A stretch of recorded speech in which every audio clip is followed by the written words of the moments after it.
शिव महापुराण की उमा संहिता कहती है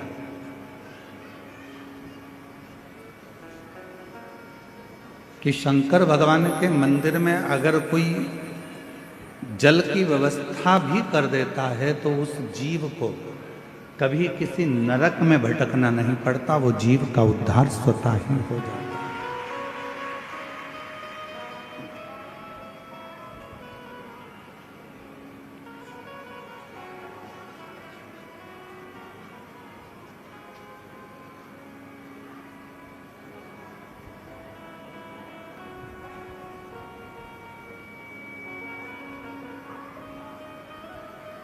किसी गौशाला में, किसी देवालय में, किसी शिवालय में, किसी तीर्थ में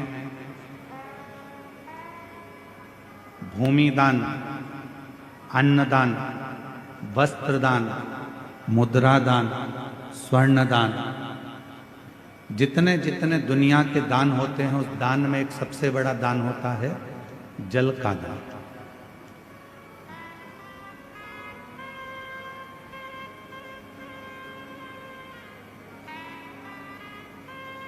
कल हम यहाँ से जा रहे थे तब हम देख रहे थे कि इस कवर्धा के नज़दीक में जहाँ कथा हो रही है घुंगरी खुर्द में, हमने देखा इतना अच्छा गांव है। गांव के घरों के बाहर लोगों ने अपने अपने घर में से पानी भर भर कर एक एक लोटा रख दिया, गिलास रख दिया और पानी की बाल्टी भर कर रख दी, जिससे कोई पथिक आए, यात्री आए, श्रोता आए तो पानी पीकर चले। मैं इस घुंगरी खुर्द गांव के कवर्धा कबीरधाम के इस पवित्र क्षेत्र को नमन करता हूं और यहाँ के लोगों को भी चरणों को प्रणाम करता हूं जिन्होंने इतनी व्यवस्था बाहर से आने वाले भक्तों के लिए। धन्य है।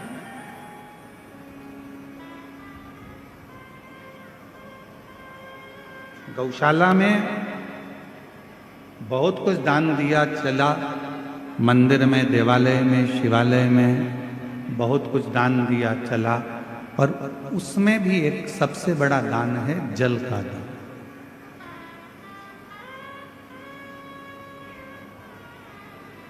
क्यों साहब, ये गौशाला है, इस गौशाला में जल की व्यवस्था है कि नहीं है, पानी की व्यवस्था है कि नहीं है, इसमें पानी है कि नहीं?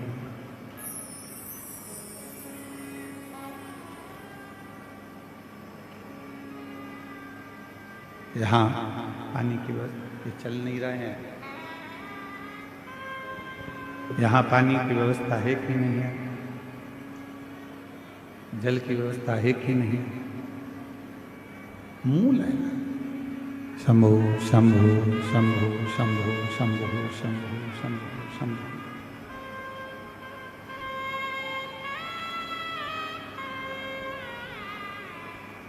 राजा बलाहक बड़े धर्मात्मा थे, पुण्यात्मा थे, और जब बलाहक राजा बड़े पुण्यात्मा है, धर्मात्मा है, सत्कर्मी है, भजनावली है, कीर्तनी है, पूरे नगर में भ्रमण कर कर देखते हैं कि कोई दुखी तो नहीं, किसी को कोई तकलीफ तो नहीं है। बाहर की आवाज अंदर आ रही है पर अंदर की आवाज अंदर नहीं आ रही है। कोई तकलीफ तो नहीं है, कोई कष्ट तो नहीं है। बलाहक राजा सब दूर भ्रमण कर रहे हैं, हर जगह पर जा रहे हैं, प्रत्येक जगह पर जाकर वो व्यवस्था को देखते।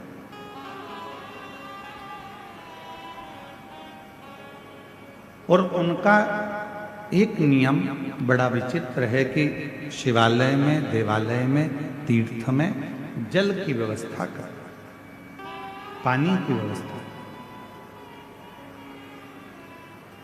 इसीलिए हम इस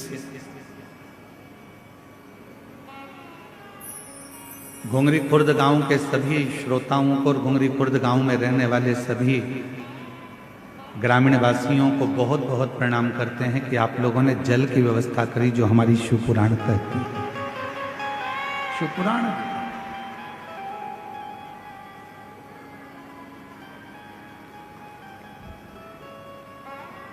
शिवालय में जल है नहीं है, तीर्थ में जल है नहीं है, वो जाकर राजा बलाहक देखते हैं।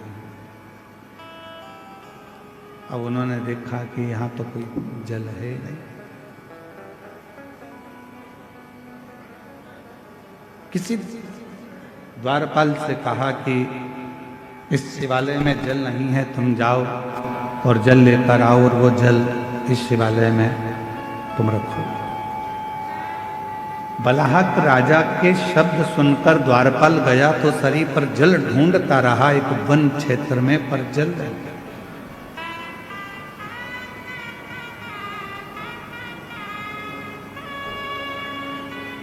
बहुत सुंदर कथा है, अगर आप लोग ध्यान देंगे तो मार्गशीर्ष मास की यह पवित्र कथा का लाभ आपके जीवन को सुख प्रदान करेगा।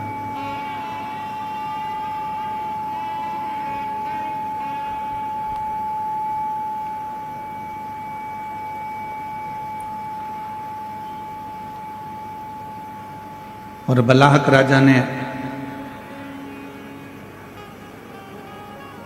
जिस सैनिक को भेजा, वो सैनिक सब दूर भ्रमण कर कर आया, पर उसको जल नहीं मिला, जल प्राप्त नहीं। बलाहक राजा इंतजार कर रहे हैं कि पानी लेकर आता होगा, जल लेकर आता होगा, और वो जल में शिवालय में शंकर भगवान के इस पवित्र प्रांगण में वो जल रख। सैनिक आया, बलाहक राजा ने पूछा क्यों? तुम्हें जल लेने के लिए भेजा था, तुम जल लेकर नहीं आए? महाराज, पूरे जंगल में मैं घूम कर आया हूं, पूरा जंगल में देख कर आया हूं, पर कहीं पर भी मुझे जल प्राप्त नहीं हुआ।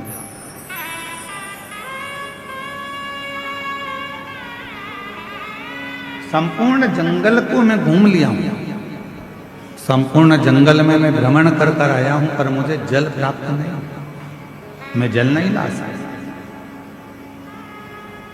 बलाहक राजा के मन में आया कि अब मैं जल लेकर आऊं। शिव का परम उपासक था, भगवान शंकर की आराधना करना, साधना करना, उपासना करना, भक्ति में डूबे रहना, ये उसका नियम था।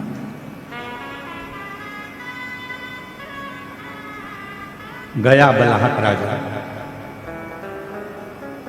पूरे वन में, पूरे जंगल में जब बलाहक राजा भ्रमण कर लिया, घूम लिया, पर उसे जल नहीं मिला। आखिरी में उसकी आंखों में जल भर गए।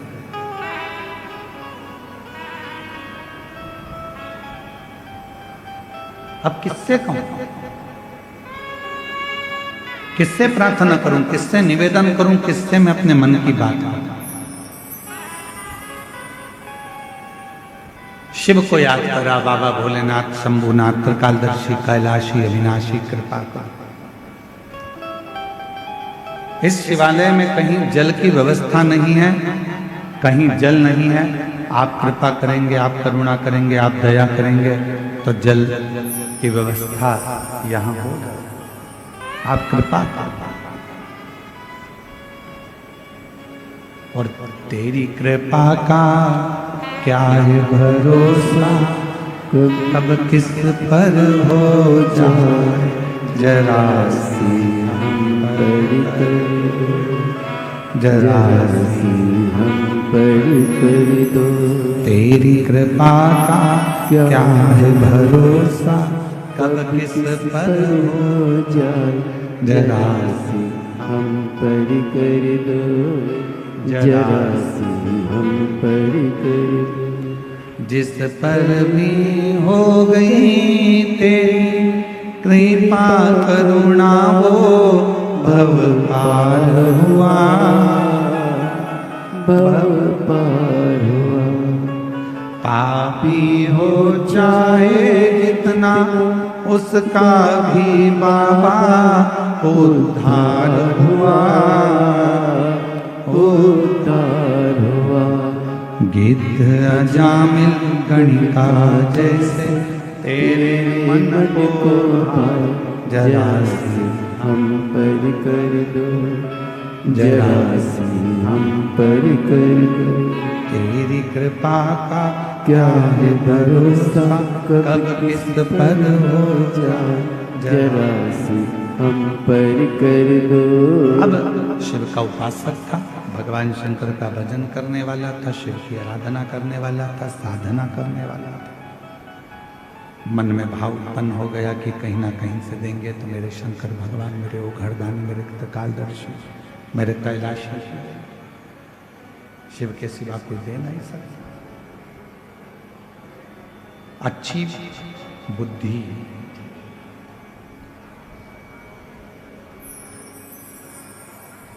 अच्छी बुद्धि, अच्छा चित्त, अच्छा व्यापार, अच्छा व्यवहार, अच्छा परिवार बिना शिव की कृपा के किसी को मिल ही नहीं सकता। संसार किसी को प्राप्त ही नहीं हो सकता। आपकी बुद्धि सही चल रही है, आपका विवेक सही है, आपके विचार सही हैं, आपका परिवार सही है, आपके व्यापार सही चल रहा है, व्यवहार सही चल रहा है, परिवार सही चल रहा है, तो समझ लेना कि मेरे देव अधिदेव महादेव की आप पर कृपा होना प्रारंभ हो गई, करुणा होना प्रारंभ।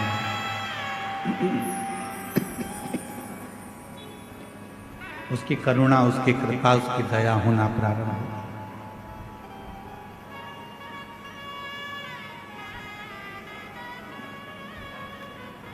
राजा बलाहक के उसी समय पर राजा बलाहक की बुद्धि में एक बात आ गई। एक वृक्ष की छांव में बैठ गया और भगवान शिव जी से आराधना कर कर कहता है कि मैंने अभी तक आपके मंदिर में जो भी जल चढ़ाया हो, ऐसी कृपा कर दो कि उस जल का एक अंश, यदि मैंने आपके मंदिर में जल चढ़ाया है, मैंने आप पर शिव जी 1 लोटा जल रोज चढ़ाया है, तो उस जल का एक अंश इस शिवालय में, जो जंगल में है, वन में है, इस शिवालय में प्राप्त होगा।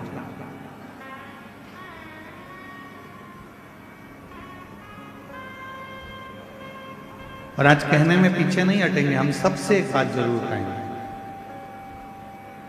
और करा रहे हो, कुआं खोद रहे हो, बावड़ी बना रहे हो, तालाब खोद रहे हो, या बोरिंग मशीन लगा रहे हो और तुम्हें लग रहा है कि यहाँ पानी नहीं आएगा, यहाँ तो पानी बहुत नीचे है, प्राप्त नहीं होगा, तो प्रयास करो। यदि आपने रोज भगवान शिव को 1 साल, 1.5 साल, 2 साल लगातार शंकर भगवान के मंदिर में जाकर, शिवालय में जाकर अगर 1 लोटा जल चढ़ाया है, तो आप भी बोर लगाते समय, कुआं खुदवाते समय, बावड़ी बनाते समय, जल निकालते समय भगवान से प्रार्थना कर कर कह सकते हो कि मैंने जो आपको 1 लोटा जल चढ़ाया है, हे शंकर भगवान कृपा करना, उसका एक अंश गंगा मैया से कहकर इस भूमि पर निकाल देना, जिससे ये जल प्राप्त हो,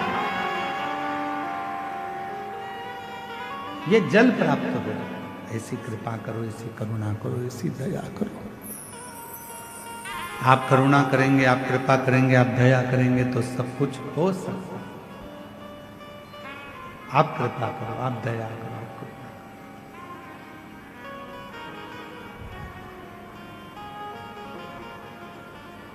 करो। बलाहक राजा हाथ जोड़कर भगवान शिव जी से आराधना करने लगा।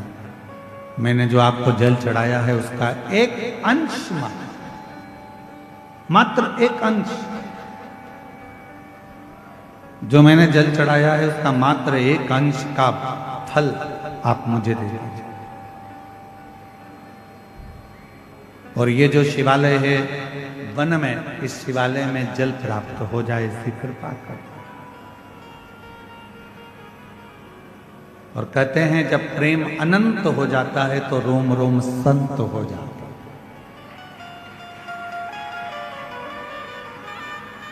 प्रेम की अनंतता में संत का भाव है।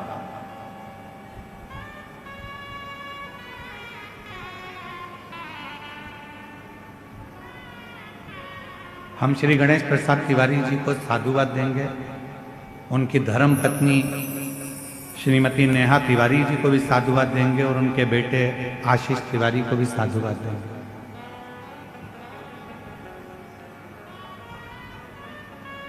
कितने लोग कवर्धा में रहते होंगे, कितने बड़े बड़े सेठ रहते होंगे, कितने बड़े बड़े धनपति करोड़पति रहते होंगे, पर हर वर्ष साल 2 साल में प्रति वर्ष दुनिया के लोग किटी पार्टी में, शॉपिंग में, पार्टी मनाने में, शादी की सालगिरह में दुनिया का खर्चा करते हैं। पर मैं गणेश तिवारी जी को, गणेश प्रसाद तिवारी जी को और उनके परिवार को धन्यवाद देता हूं कि कम से कम साल भर 2 साल में आप एक यज्ञ अनुष्ठान, कथा, सत्संग कराकर ना जाने कितने जीवों का कल्याण कर देते।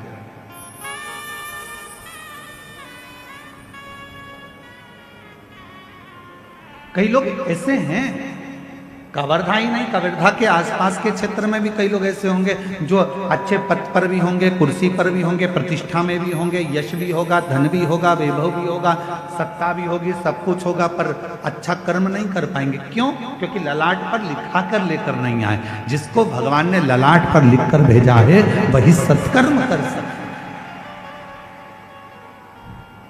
वही श्रेष्ठ कर्म कर सकता।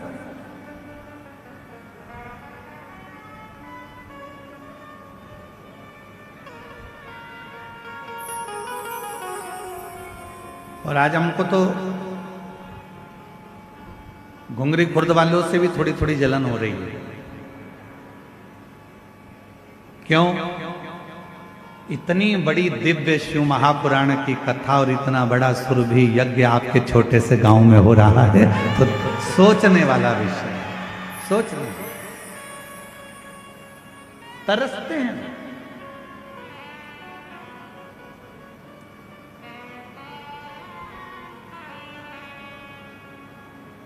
कई कवर्धा वाले तो सोच में पड़े होंगे, कहाँ जा रहे हो? कि कथा में जा रहे हैं घुंगरी खुर्द। अच्छा, हाँ, पर हमने तो सुना है कि पार्किंग बहुत दूर है, हमने तो सुना है कि पैदल बहुत चलना पड़ता है। अब उनको कौन समझाए कि मेरे शंकर भगवान की कथा कहती है जितने कदम चलकर तुम गाड़ी में बैठकर आए और डायरेक्ट कथा स्थल पर गाड़ी से उतरे तो उसका कोई फल नहीं है। तुम जितने कदम चलकर कथा स्थल तक पहुंचोगे उतने उतने अश्वमेध यज्ञ का फल तुम्हारे भाग्य में लिखाता चले जाएगा, उतने अश्वमेध यज्ञ का फल। अब लिखने वालों ने लिख दिया, कहने वालों ने कहा बहुत दूर कथा स्थल है, 2 किलोमीटर चलना पड़ेगा, आधा किलोमीटर चलना पड़ेगा, 1 किलोमीटर चलना पड़ेगा। अरे भैया, कुछ पाना है तो कुछ खोना पड़ता है। इसलिए निवेदन है, जब बाबा के चरणों में शिव महापुराण की कथा को श्रवण करने के लिए आप इस पवित्र गांव में जब आए तो ये सोच कर आना कि हम पैदल नहीं चल रहे हैं, हमारे पिता से मिलने के लिए, अपने बाप से मिलने के लिए, उससे अपने दिल की बात कहने के लिए, उससे दिल की बात।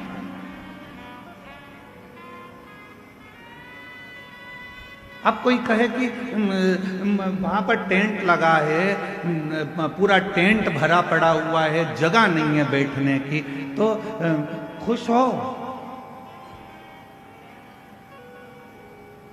अरे प्रसन्न होइए। 4 दिन के अंदर अगर किसी के घर में शादी पक्की हो जाए तो 50 लोगों की शादी करने के लिए पसीने छूट जाते हैं, और 4 दिन में ये कथा पक्की हुई और 4 दिन के अंदर ये कथा का रिश्ता हुआ। हम तो श्री गणेश प्रसाद तिवारी जी आपको धन्यवाद देते हैं। 4 दिन में इतनी व्यवस्था करने के लिए अच्छे अच्छे के पसीने छूट जाते हैं महाराज, कि पंडाल लगाना है, स्टेज बनाना है, व्यवस्था करना है, महाराज आएंगे, जनता आएगी, और साथ में मैं गणेश प्रसाद तिवारी जी आपको धन्यवाद देता हूं कि आपके यहाँ के कलेक्टर महोदय को, यहाँ के एसपी महोदय को, यहाँ के एसएसपी, आईजी, कमिश्नर और यहाँ के तहसीलदार, यहाँ के टीआई, यहाँ के एक एक जितने पुलिस ऑफिसर हैं, मैं सबको साधुवाद देता हूँ। यहाँ के एसडीएम हो, चाहे कोई भी पदाधिकारी गण हो, जिन्होंने इतने कम समय में इतनी सुंदर व्यवस्था जमाई है, उसके लिए पूरी प्रशासन को साधुवाद, पूरी प्रशासन। सहज है क्या शिव पुराण की कथा? आज तो कथा का दूसरा दिन है और बाउंड्री पार्क गेंद है।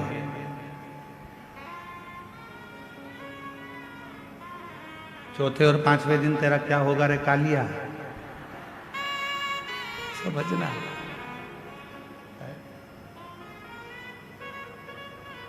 जानना पड़ेगा, सरल नहीं है शिव भक्ति। थोड़ा तपना पड़ेगा, साधना पड़ेगा, स्मरण करना पड़ेगा, उसके चरणों में बैठना पड़ेगा, उसके सामने जाकर उसके पंडाल में बैठकर जब हम उससे अपने दिल की बात कहेंगे तो वो सुनेगा। सरल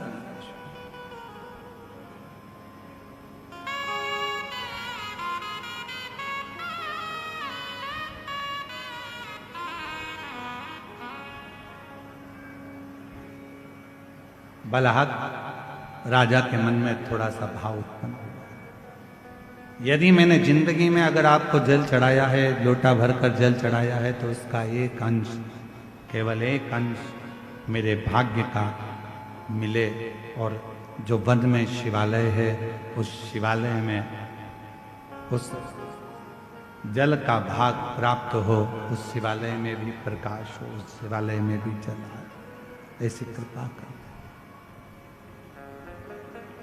करता है। कपट के विहीन, छल के विहीन, लोभ के विहीन, प्रपंच के विहीन, जब हम बिना कपट के, बिना छल के, बिना प्रपंच के, बिना दिखावे के, बिना लोभ के, बिना लालच के जब हम भगवान की आराधना करते हैं तो परमात्मा उसका फल दिए बिना रहता नहीं है, उसका फल देता है।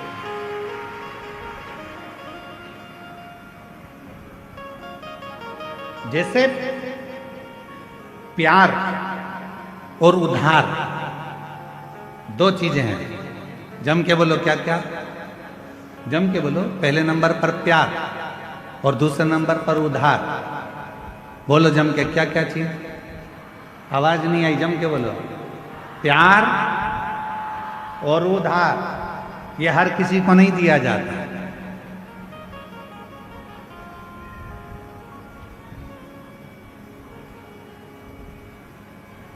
प्यार भी हर किसी को नहीं दिया जाता और उधार भी हर किसी को नहीं दिया जाता।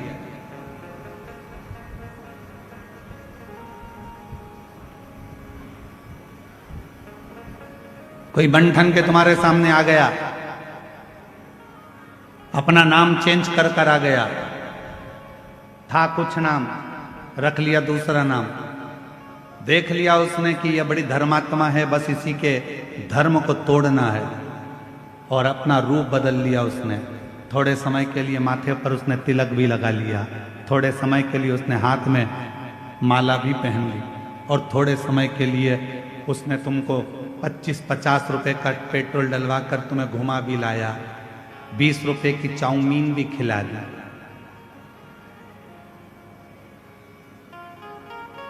और तुमने उसको प्यार दे दिया।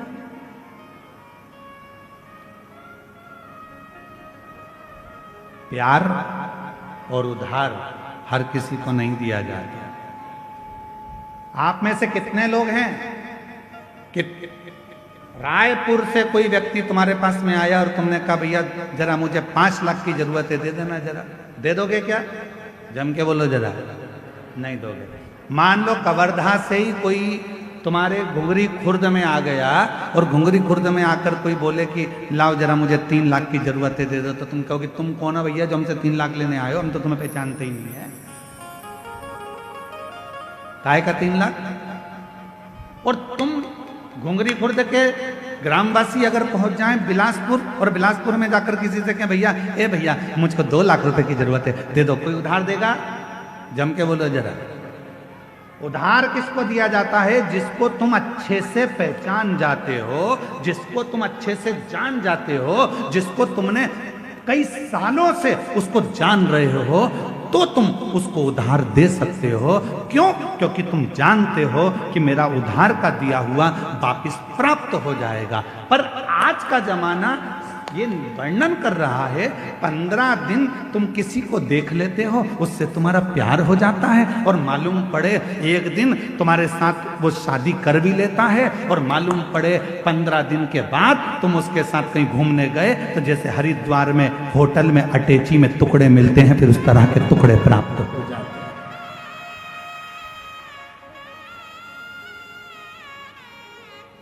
उधार देने से पहले हमने देखा कि कितना समय पुराना है, कौन है, हम इसको इतने साल से जानते हैं, हम इतने साल से पहचानते हैं, तब हमने उसको उधार दिया कि हमारा उधार प्राप्त हो जाएगा। उधार भी 50 बार सोच कर दिया जाता है, और प्यार भी 50 बार सोच कर दिया जाता है। ये हर किसी को नहीं दिया जाता जो तुम्हारे टुकड़े कर कर कहीं फ्रिज में भर देता है।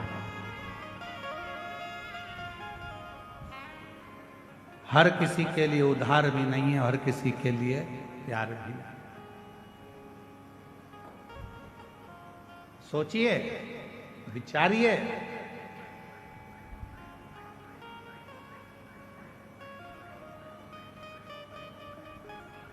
और थोड़े दिन के बाद मालूम पड़ा कि ये तो जिससे मैंने स्नेह करा, जिससे मैंने प्रेम करा, ये तो हमारा धर्म का ही नहीं है, सनातनी ही नहीं है। दिल टूट गया, हृदय।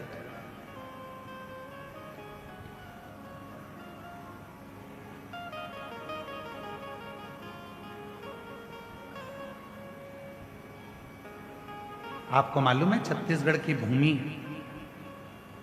छत्तीसगढ़ की धरा, छत्तीसगढ़िया महतारी कैसी है? आपको मालूम है? पूरी दुनिया में कोई ऐसा प्रदेश बता दो जिस प्रदेश को माता के नाम से पुकारा जाता है,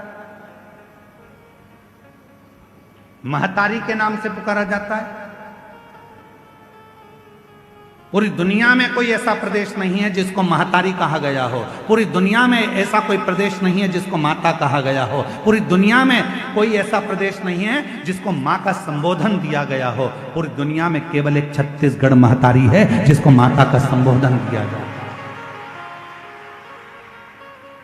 जिसको माता का संबोधन दिया। क्यों? क्योंकि माता का स्वभाव क्या होता है? माता का स्वभाव क्या है? माँ का स्वभाव क्या है?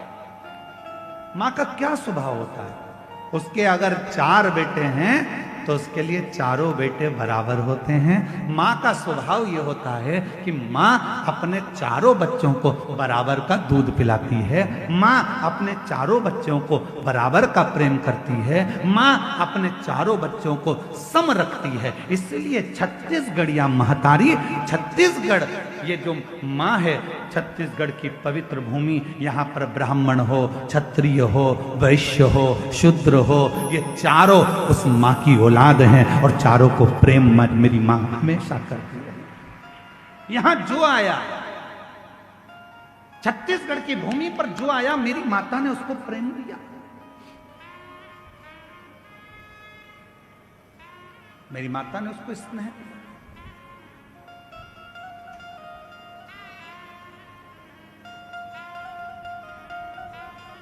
छत्तीसगढ़ की धरा पर जो आता है, माँ उसको स्नेह देती है, देती।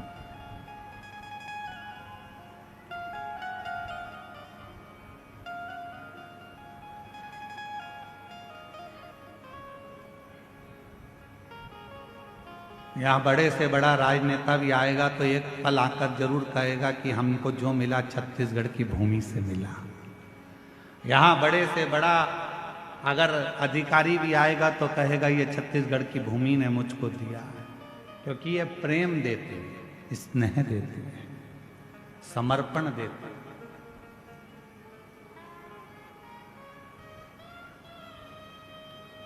स्नेह की नहीं।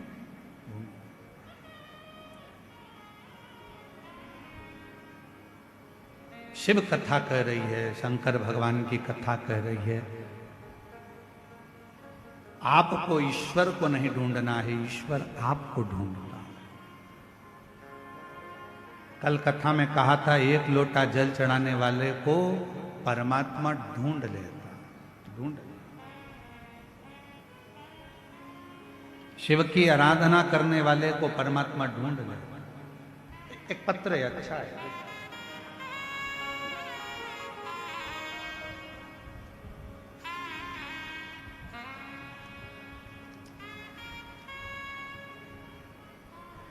मेरा नाम उषा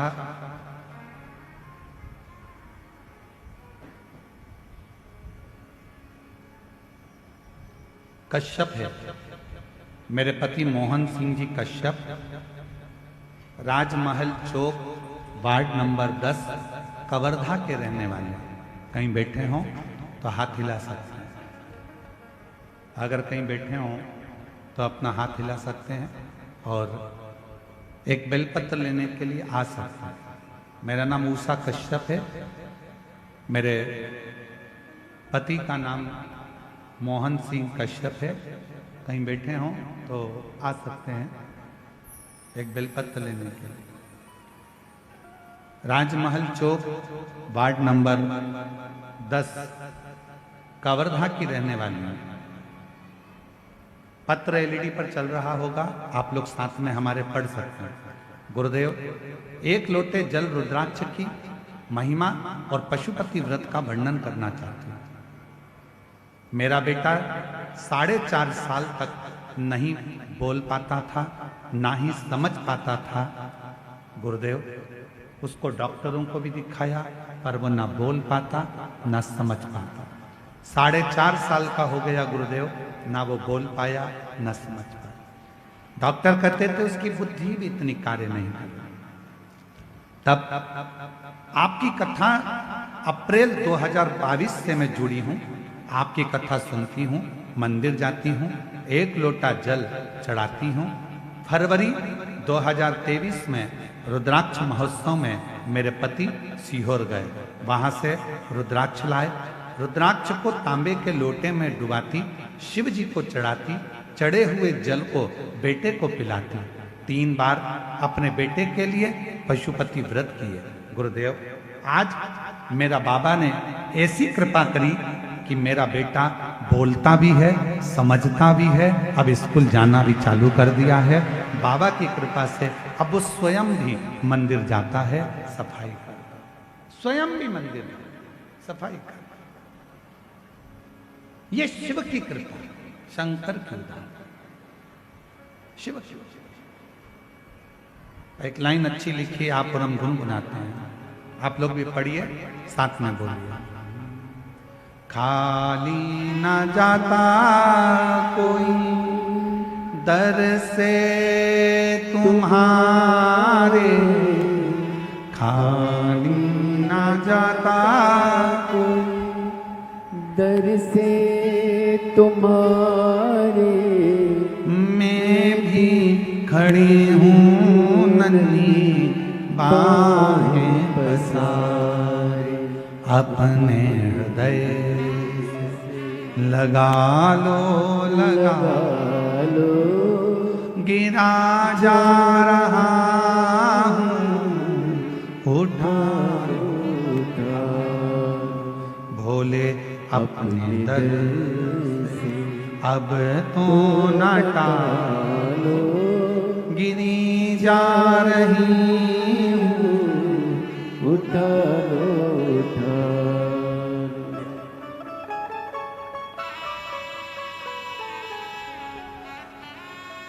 शिव कृपा किसको कहते?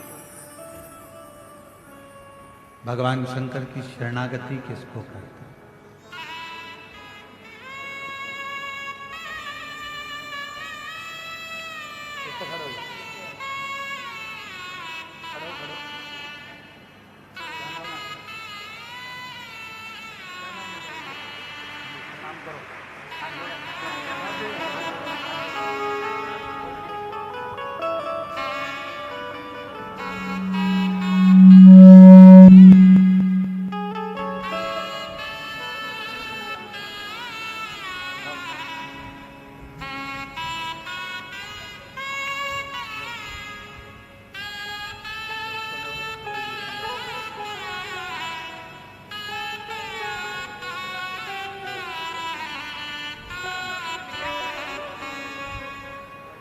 बोलता भी है, समझता भी है, और शिव कृपा से अब चलना फिरना सब उसका चालू। एक बार जोरदार ताली बजाकर साथ। हर हर महादेव। शिव कृपा शंभु की उदार। जितना भरोसा, जितना विश्वास, जितनी दृढ़ता आपके भीतर होती है, उतना परमात्मा आपके करीब में, परमात्मा उतना आपके नजदीक में होता। शिव को ढूंढने के लिए जाने की जरूरत नहीं है, शिव आपको ढूंढता है।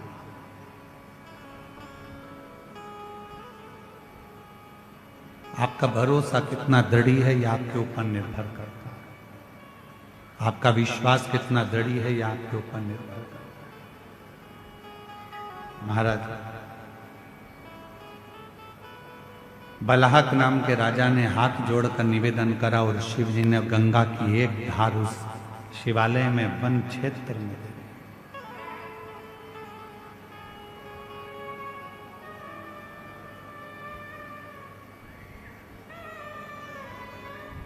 राजा बलाहक ने अपने जीवन में शिव तत्व को कभी नहीं छोड़ा। दुख आया, तकलीफ आई, कष्ट आया, तो भी शिव तत्व नहीं छोड़ा।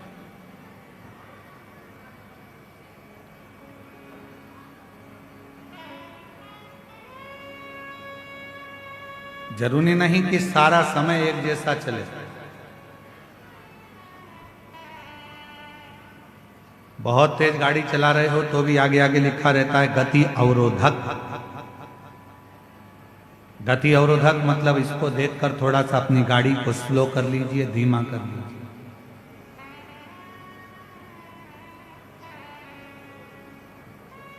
थोड़ा अपनी गाड़ी को कम करो, स्पीड थोड़ी डाउन करो, स्लो करो। गति अवरोधक।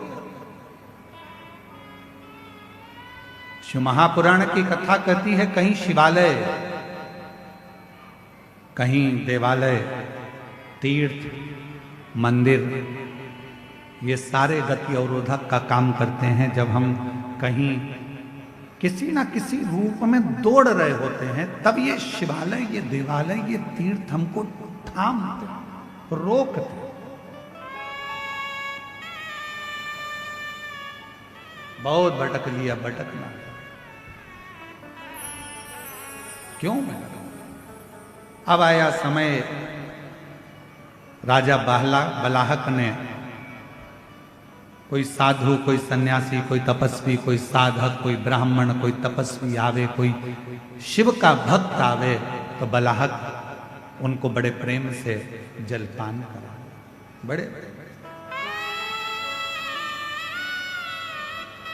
और फिर निवेदन करूं इस व्यासपीठ के माध्यम से कि उधार भी सोच कर दो और प्यार भी सोच कर दो। 50 बार विचार करिए, 50 बार, हजारों हजार बार विचार करिए, तब जाकर किसी को उधार दीजिए। और हजारों बार विचार कर लो कि ये व्यक्ति तुम्हारे लायक है कि नहीं।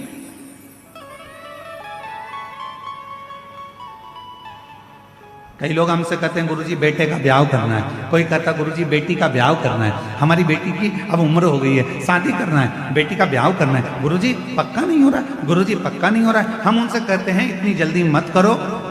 ब्याह करना सरल है, शादी करना सरल है, दहेज देना सरल है, दूल्हा ढूंढना सरल है, पर एक बात याद रखना, बेटी का विवाह करने के लिए कोई कमी नहीं है, आप अच्छे से कर सकते हो, बेटी ब्याह सकते हो। पर दुनिया का सबसे कठिन काम अगर कुछ है तो अपनी बेटी के लिए वो वर ढूंढना जो तुम्हारी बेटी का आदर करे, सम्मान करे, सत्कार करे और उसको साथ लेकर चले। ऐसा वर ढूंढना कठिन है। मकान देख लोगे, जमीन देख लोगे, जायदाद देख लोगे, पेट्रोल पंप देख लोगे, गाड़ी बंगला देख लोगे कि लड़की के लिए सब कुछ दिख रहा है, पर लड़की के लिए जिससे तुम शादी करने वाले हो, जिस लड़के से तुम ब्याहने वाले हो, उसको देखना जरूरी है कि ये कैसा है। गाड़ी और बंगला, जमीन और जायदाद तो बेटी के अगर भाग्य में होगा तो मिल जाएगा, भाग्य में नहीं होगा तो वो सारा समाप्त भी हो जाएगा। लड़का ठीक है कि नहीं, व्यवहार ठीक है कि नहीं, उसका स्वरूप अर्थात वो कहीं गलत संगत में तो नहीं पड़ा, व्यसन में तो नहीं पड़ा, मदिरापान में तो नहीं पड़ा, मांसाहार में तो नहीं पड़ा। मालूम पड़े दिन रात को 12, 1, 2 बजे तक आ रहा है और मालूम पड़े बेटी आंखों से आंसू बहा रही हो, तो वो गाड़ी, वो बंगला, वो पेट्रोल पंप, वो जायदाद, वो जमीन किस काम की, किस काम?